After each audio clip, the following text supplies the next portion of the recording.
supporters into ecstasy. Makes no mistakes from 5 yards out. And the keeper got a hand on that. Completely catching the keeper. Had no choice, but he gets a hand to it.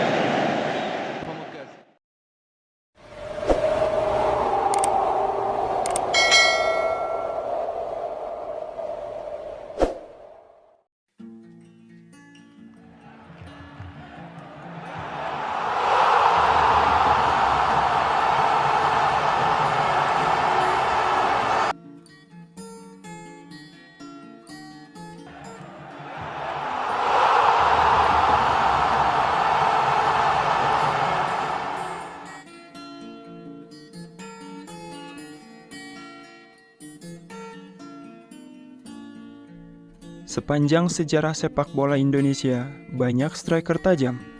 Tetapi, ada satu pemain yang sangat ikonik karena gaya bermainnya yang simpel dan elegan, serta memiliki sundulan yang sangat menakjubkan. Saya yakin, banyak yang setuju ketika nama Bambang Pamungkas dinobatkan sebagai striker yang memiliki sundulan terbaik sepanjang sejarah sepak bola Indonesia. Pernyataan tersebut sesuai dengan pembuktiannya di lapangan. Pria yang akrab disebut BP memiliki lompatan yang tinggi dan tepat waktu, disertai dengan teknik sundulan yang hebat. Ketika umpan silang di daerah kotak penalti dan bola menuju dirinya, maka peluang terciptanya gol sangat tinggi. Rico Simanjuntak kali ini, dia menusuk dia. Dibayang oleh Diego Michels, Rico Simanjuntak kali ini, Bambang Pamungkas! Bisa! Ya, itu dia! Kita tahu bagaimana posisi. Hingga saat ini, sundulannya masih dianggap salah satu yang terbaik dan terindah yang akan teringat sepanjang masa. Bagi Selangor untuk menjulang Piala FA 2005. Peluang ketika ini Selangor untuk menambah jaringan. Untuk Bambang. Gol Pamungkas. Gol kedua daripada Bambang Pamungkas. Gelar Raja Sundulan layak disematkan pada Bambang Pamungkas. Meski begitu, ia tak hanya pandai mencetak gol lewat sundulan. Ia juga memiliki tendangan yang akurat.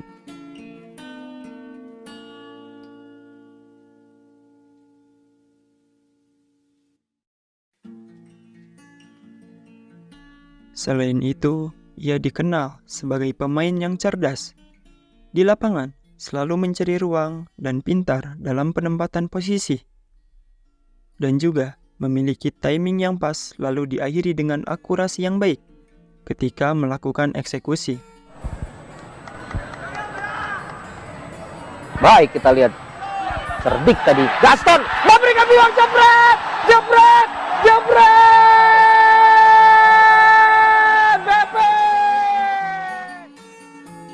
Kemampuannya tidak hanya menjadi target man, ia juga pandai menjadi pengumpan dan memberikan suplai bola kepada rekan satu tim. Karena kemampuan yang fleksibel itu, ia mampu menjadi pemain yang diandalkan dalam jangka waktu yang lama ketika di timnas. Karena kecerdasannya, ia dapat menyesuaikan peran. Pesonanya tidak hanya di lapangan, karena memiliki kecerdasan dan memiliki jiwa kepemimpinan yang baik. Ia dipercaya sebagai manajer Persija pada tahun 2020 sampai 2022. Di luar lapangan, ia kerap menjadi sorotan berkat kemampuan dalam sepak bola, popularitas, dan memiliki paras yang tampan. Bahkan, popularitasnya tidak kalah dari artis di Indonesia, hingga ia beberapa kali tampil sebagai model. Lantas, bagaimana perjalanan karir seorang Bambang Pamungkas hingga ia menjadi salah satu legenda dan pemain yang ikonik di sepak bola Indonesia? Simak kisahnya.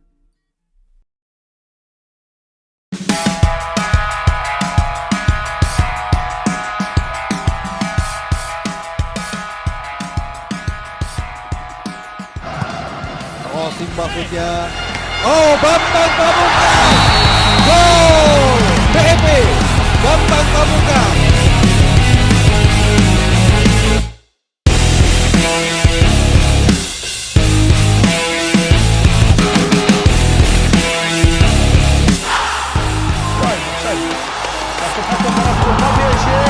ما فيها شيء ويعني التسلل هو واضح.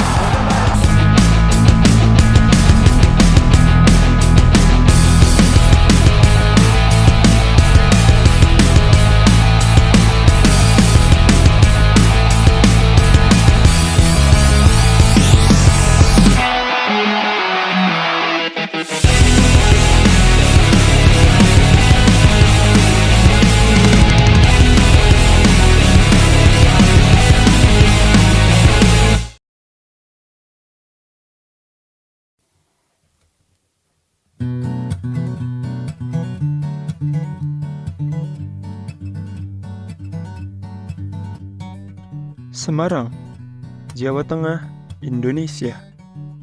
10 Juni 1980 adalah kelahiran Bambang Pamungkas.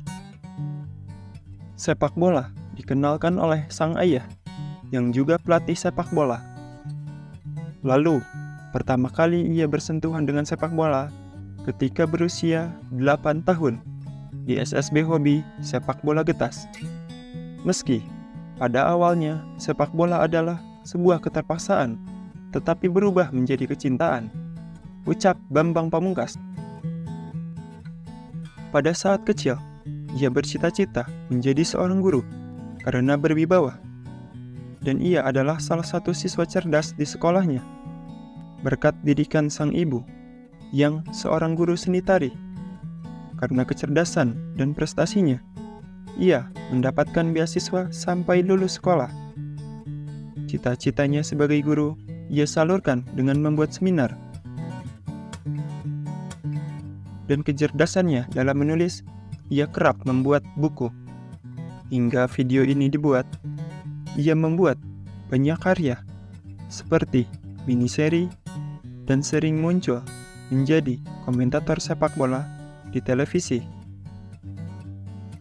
Selain itu, ia juga menulis. Karya tulisan yang paling populer adalah buku yang berjudul BP 20 Ketika Jemariku Menari pada tahun 2011. Dan juga pada tahun 2014 ia merilis sebuah buku yang berjudul BP 20 Pride.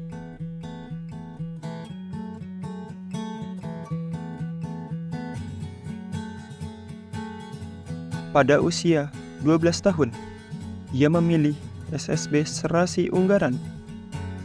Setelah itu, ia bergabung dengan SSB Tugu Muda dalam sebuah turnamen kelompok usia 12 tahun. Ia bermain di posisi sayap kiri dan menjadi pemain yang paling menonjol dalam turnamen yang diselenggarakan di Jogja. 3 tahun berselang, pada saat usia 15 tahun, Bambang Pamungkas remaja berhasil masuk di Diklat Salatiga, tepatnya pada saat kelas 3 SMP. Dan disinilah awal dari perjalanan karir luar biasa Bambang Pamungkas dimulai. Bambang Pamungkas berposisi asli sebagai gelandang serang dan menggunakan nomor 16. Terinspirasi dari Jesse Mustamu yang bermain untuk PSIS Semarang. Selama diklat, ia tetap bermain sebagai gelandang serang karena pada saat itu ada Tugio dari Timnas Bareti, Gendut Doni, pemain terbaik pelajar Asia, dan Nova Arianto dari Tim Nasional Bareti. Bambang Pamungkas menjadi striker ketika Tugio, Gendut Doni, dan Nova Arianto lulus dari diklat atas arahan sang pelatih. Karena Bambang Pamungkas memiliki insting gol yang tajam ketika menjadi gelandang serang, sehingga posisinya digeser lebih ke depan untuk memaksimalkan potensinya. Bambang Pamungkas mengidolakan striker tim nasional Kurniawan Dwi Yulianto dan tidur di tempat tidur yang pernah dipakai Kurniawan pada saat diklat Salatiga. Hal itu membuat ia semakin termotivasi karena Kurniawan salah satu pemain tersukses dari diklat yang sama seperti dirinya, sama Purwanto Suwon. 2 Juli 1999 adalah pertandingan debut Bambang Pamungkas untuk tim nasional di level senior. Padahal ia masih berusia 19 tahun. Pada saat itu, Indonesia bertanding melawan Lituania dan Indonesia berhasil menahan imbang Lituania dengan skor 2-2. Salah satu gol Indonesia dicetak oleh Bambang Pamungkas. Pada tahun yang sama, Bambang Pamungkas kembali dipanggil tim nasional usia 23 tahun untuk ajang Pra-Olimpiade bersama Gendut Doni yang merupakan kakak tingkat ketika di diklat Salatiga. Setelah itu, Bambang Pamungkas mendapat panggilan tim nasional dalam gelaran SEA Games tahun 1999 di Brunei Darussalam bersama Widodo Ceputro dan Rocky Putirai. Mereka berhasil meraih medali perunggu.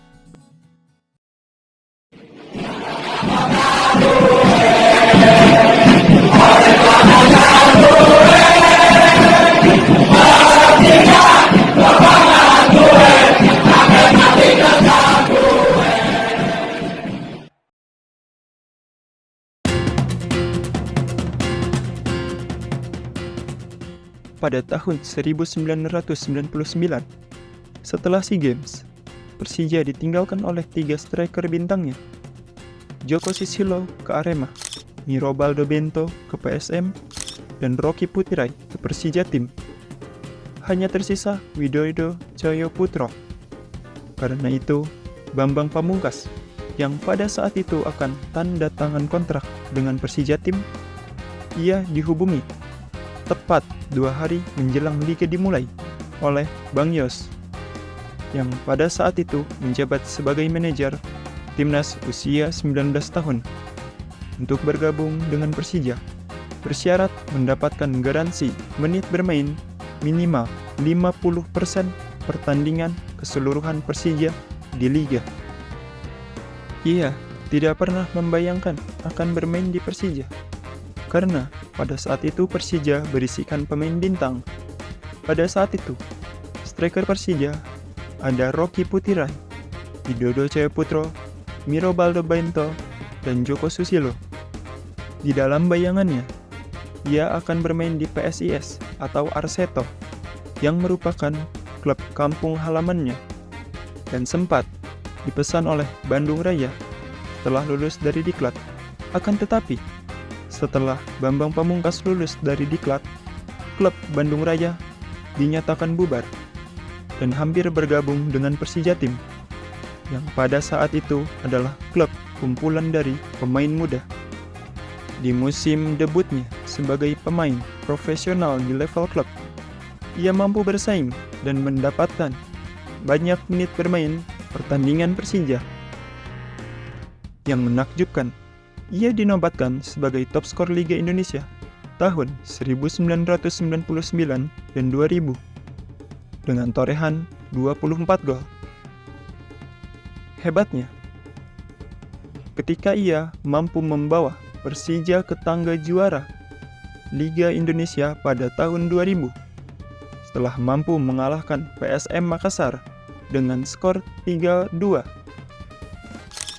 Sangat mengagumkan.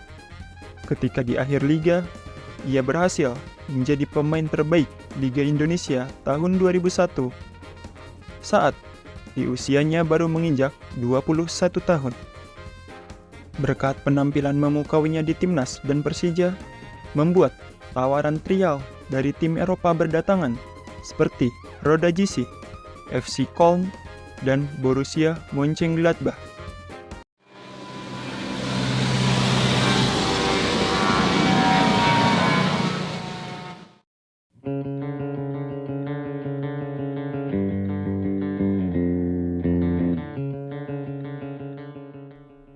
Sampai akhirnya Bambang Pamungkas memilih di klub divisi 3 Belanda, EHC Noord, selama 4 bulan dan tampil sebanyak 11 kali. Ia mampu mencetak 7 gol. Setelah itu, ia kembali pulang ke Indonesia dan kembali ke Persija Jakarta karena tidak cocok dengan cuaca Eropa. Di rentang waktu 1999 sampai 2004 bersama Persija, Bambang Pamungkas tampil sebanyak 126 pertandingan dan ia mampu mencetak 8. Lalu, pada tahun 2005, ia pindah ke Selangor bersama Eli Aiboy ke negeri jiran. Aziz pintu gol dari Eli Aiboy, cantik oleh Bambang Pamungkas. Begitulah set piece yang cukup menarik. Sekali lagi, dua pemain dari seberang, Eli Aiboy dan juga Bambang Pamungkas menjadi pemusnah. Kami pasukan Perlis sejak tahun 2001, tetapi hanya Piala Malaysia inilah dia mula bermain dalam pasukan senior. Lama dia menanti dengan sabar Azizi Maros. Tapi tendangan bersudut akan dilakukan di sini oleh pasukan Selangor. Dari Eli Aiboy, oh cantik! Oh, satu lagi gerak yang cukup cantik. Eli dan Bambang memeriahkan Stadion Nasional. Servis dari bola mati. Tendangan sudut yang sememangnya disukai si nanti.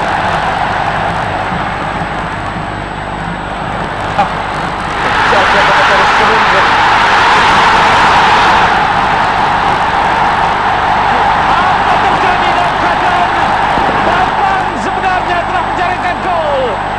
Sambil kita melihat tadi di Surendran dan juga Khairul Nizam berasak di situ. Kita saksikan dalam tayang. Di tanah Malaysia, ia berhasil menjuarai banyak event seperti FA Cup, juara Liga, juara Piala Malaysia, dan juara Sultan Selangor Cup. Ia mencatatkan 63 penampilan dan mencetak 42 gol di seluruh pertandingan resmi. Dan uniknya, dapat menyatukan tenaga kerja Indonesia yang bekerja di Malaysia saat itu. Sursano just needs a touch. There is that touch. They line up the shot. 10 Juli 2007, Bambang Pamungkas berhasil menggetarkan gawang Bahrain di Stadion Gelora Bung Karno dan membawa Indonesia berhasil menundukkan Bahrain dengan skor 2-1 di ajang paling bergengsi sepak bola di kawasan Asia, yaitu Piala Asia 2007 yang diselenggarakan di 4 negara ASEAN, yaitu Indonesia, Malaysia, Thailand, dan Vietnam. Sayang, Indonesia hanya menjadi peringkat ketiga di fase grup dan gagal lolos ke babak gugur setelah kalah 2-1 dari Arab Saudi dan kalah 1-0 dari Korea Selatan.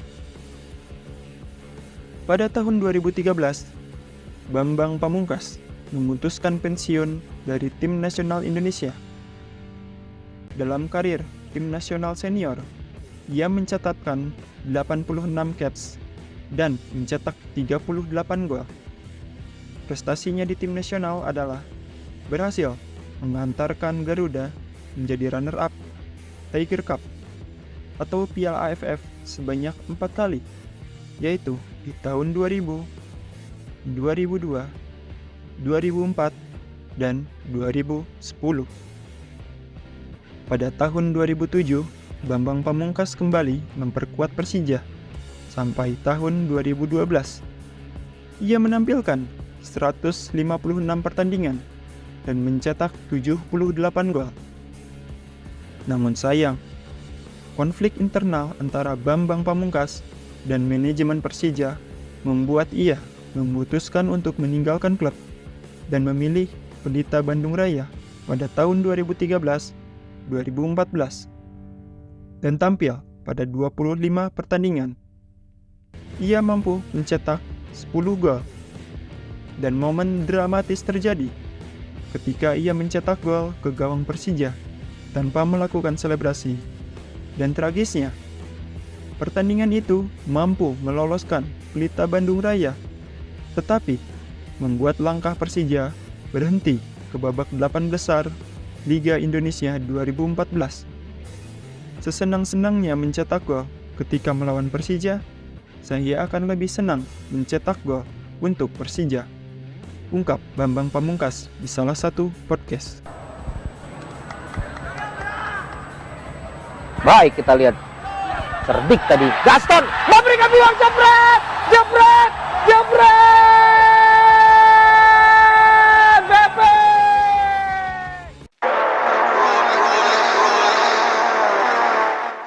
Meski begitu, cinta membawa Bambang Pamungkas pulang ke Persija pada tahun 2015. Pada musim 2015 sampai 2019, ia menampilkan 60 pertandingan dan mencetak 42 gol.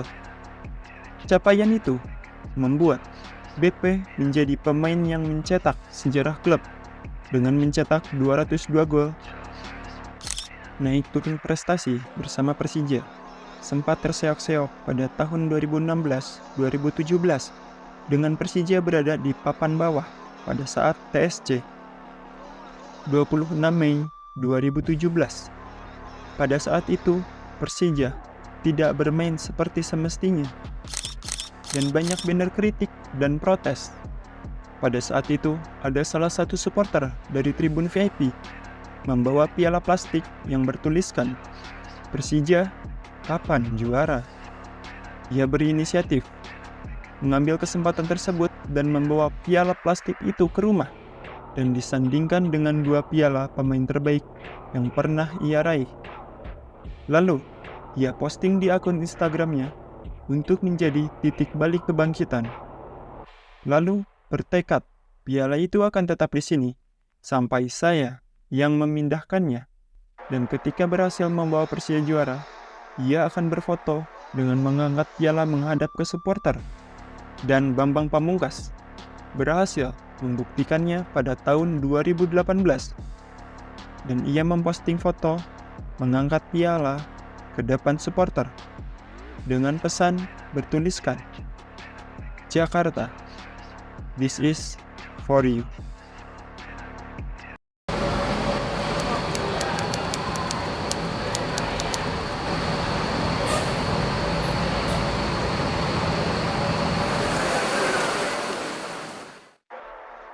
Desember 2019, pada lanjutan Liga 1, Persija tunduk dari Persebaya di Stadion Gelora Bung Karno dengan skor 1-2.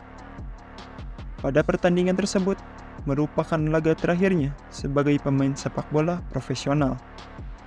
Ia masuk sebagai pemain pengganti dan langsung mengenakan ban kapten yang biasa disematkan kepadanya ketika sedang bermain.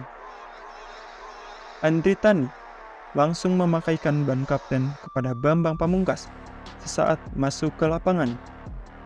Bambang Pamungkas resmi menggantung sepatu pada usia 39 tahun. Momen yang sangat emosional itu mengakhiri karir profesionalnya setelah 20 tahun berpetualangan di Liga Indonesia dan sebagai pemain profesional di hadapan The Jackmania, supporter dari klub yang sangat melekat padanya, Persija Jakarta, yang malam ini hadir di stadion ini maupun dimanapun kalian berada. Saya pernah merasakan menjadi pemain terbaik di sini.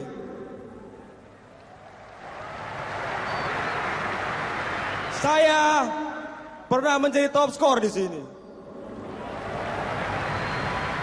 Saya juga pernah juara di sini. Namun demikian, saya juga pernah patah kaki di sini. Saya pernah depresi di sini.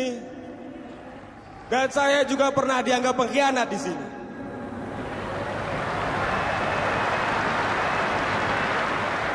Namun, dalam segala kondisi yang saya alami, kalian semua tetap berada di belakang saya. Terima kasih Bambang Pamungkas. Perjalanan karirmu menjadikan BP20 sangat melekat pada pecinta sepak bola Indonesia.